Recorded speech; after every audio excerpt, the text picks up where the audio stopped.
Hello, everyone. This is Kaz with Elevate Your Craft, and welcome to episode number 18 of the podcast.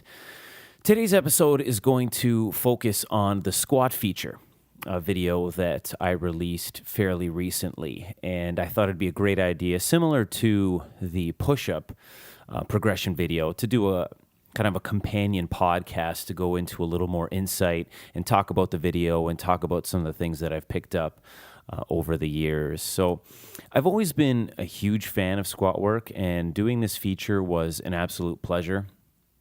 I feel like squats can sometimes be underemphasized in calisthenics, so I really want to put a lot into showing the types of squat variations that are available. And that's not to say there aren't those out there in the calisthenics world doing a great job showcasing squats and their effectiveness. But I feel like squats have always been in a weird place in the fitness world, in that you see many people that avoid it, or at least emphasize it much less than the upper body.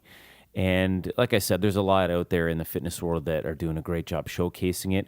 I just feel like there's always that, small group of people in your life or at your gym or something like that you see, and they completely avoid squat work, which is a shame, because leg work plays such an important role in strength training, and although it may be less glamorous, you'd be quite remiss to avoid it.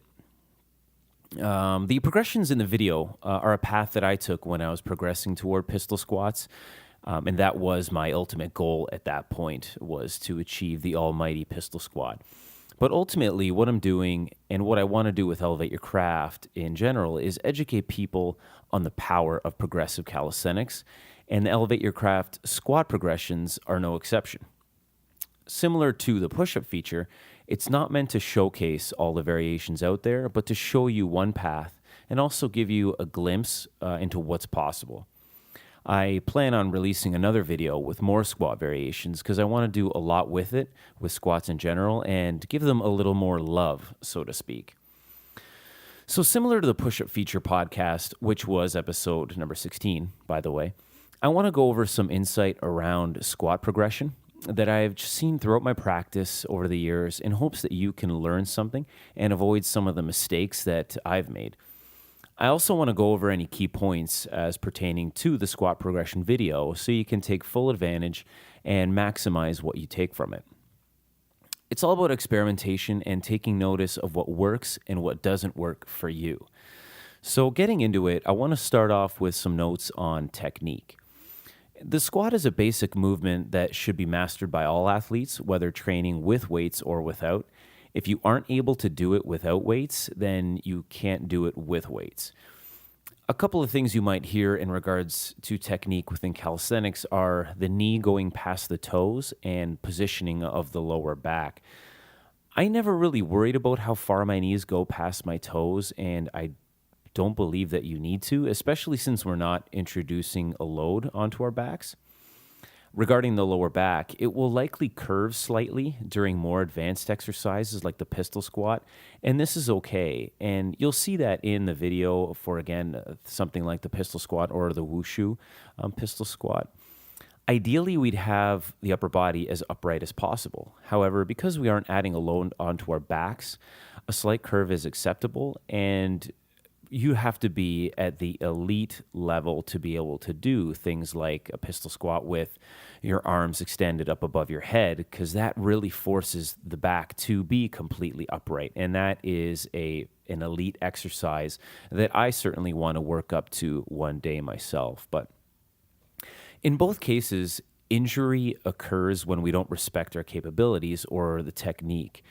And other than the proper squatting form, which I'm not going to get into now because I'll be doing a separate feature on that, but some things to consider in your training are not to bounce at the end of the movement. This will put a lot of undue strain on the knees, and you also may feel compelled to introduce momentum into the movement by pushing your body forward on the way up.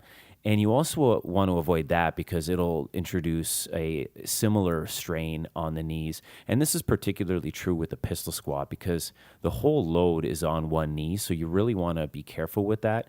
Take the exercise slow, a short pause, and then make your way back up.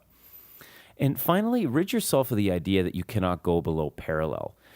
Initially, you might not be able to go past parallel which is fine, and that's due to just a lack of mobility or strength or a combination of the two. But as you develop those, you'll be able to bring the hamstrings to the calves for a deep squat. Just take it slow and be patient. And this brings me to my next item, which is the deep squat. The deep squat is one of the most fulfilling movements that I've added to my repertoire, and that may seem rather elementary compared to more advanced squat variations, but it took a lot of time and patience to achieve, and I'm by no means finished with it. I still have a lot of mobility I need to develop to take it to the next level, and that's just an ongoing process like everything else. Not only is the deep squat a great exercise, there's something amazing about being able to drop into one and just relax. It's a position you see all the time with very young children as they play with their toys or just kind of, doing whatever they do. But something we lose as we grow into adulthood commonly because of a sedentary lifestyle, inflexibility, or just excessive sitting. And a great way to help develop that mobility is by holding at the bottom position of a squat on your last rep. And I demonstrate that in a video I did very recently of the deep squat with hands behind the back. So be sure to check out the video. It's on my Facebook page because that'll really give you a good idea of how to really hold the exercise in the bottom position to help develop that strength and mobility. But getting back to the deep squat, it's a very important exercise to master because it'll help build the necessary foundation of not only strength, but flexibility, which becomes much more important as you progress in your squats. So spend time on it, implement it into all levels of your training, and it'll be extremely valuable in later progressions and overall help to develop your flexibility. The next is close squats. So like close push-ups in a push-up progression, close squats are a very important stepping stone in your squat progression. And the great part is you can apply the principles of progression and slowly inch your legs closer together, which will help build the necessary strength and mobility. Instead of just kind of going from a standard body weight squat with a wide positioning and jumping right into close squats, you can slowly inch your legs together and then develop and progress that way. And the key points to recognize with the close squat are it will really begin to challenge your ankle mobility and strength. If you find your heels are coming off the ground, you need to develop more mobility to progress further. And similar to the deep squat, go as far down as you can and hold at the bottom of the movement on the last rep or two. Over time, you'll become stronger and more flexible. And the second thing to consider is that close squats will emphasize the outer part of the quads. So it's a good idea to mix up your squat training with wider stances. The next thing, and I just want to make a quick note on, is chair pistols. And they don't train the muscles at a full range of motion. So you'll see that that's one of the progressions in the squat video. So you want to be sure to incorporate full range squat variations into your training. And the height of the surface you're using can vary. The one that I use in the video is just an example. If you'd like to make the exercise a bit easier, use a higher surface, or using a lower one will make the exercise more difficult. The great note about that is you can really set it to your pace and progress just based on your capabilities and really take it slow. And as a final note on the chair pistols, you can indeed use a chair, as the name suggests. However, any stable, flat surface at your desired height will suffice. In the video, I use a short parallel, which isn't exactly a flat surface, but something like a park bench works equally as well. And as you get stronger, you can kind of get away with using things that aren't necessarily a flat surface, like the short parallel that I use in the video.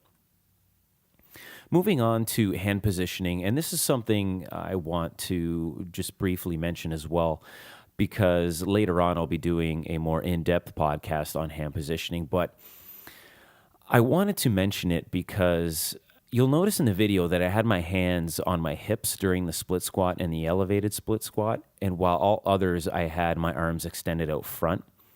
Keeping the hands on the hips will make the variation slightly more difficult because of the shift in balance requirements. So just keep that in mind, that you can have the hands outstretched in front of you, similar to all the others in the video, if you need to. I just did it at the hips to demonstrate this contrast. That way I can kind of just talk about it. But keep in mind that keeping it your hands at the hips will make it slightly harder. So if you need to extend your hands out front, then by all means do so.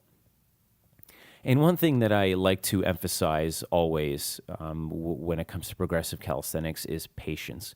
And that's the final note I have here. Like any progressions I discuss, developing your squat proficiency requires patience. Respect the progressions and give each of them the time they deserve. Pay attention to your technique and don't overdo it. The squat progression video is representative of the path that I took to get where I am, and I want to emphasize that it's definitely not the only path out there. Over time, I'm going to be going through more push-up variations and offering more insight into just squats in general as related to progressive calisthenics. So stay tuned. There's a lot more to come. And there definitely be another video as well, which I briefly mentioned before, kind of talking about the archer squat or some variations with hands behind the back and shrimp squats. And I'm really excited to do it. So stay tuned for that. But for now, if you like the podcast, be sure to follow it on Twitter at EYCKAS. You can also follow me on Tumblr at EYCKAS. Be sure to check out the Facebook page at Elevate Your Craft, all one word, and also check out the website at www.elevateyourcraft.net. That's it for today, guys, and I'll be talking to you again soon.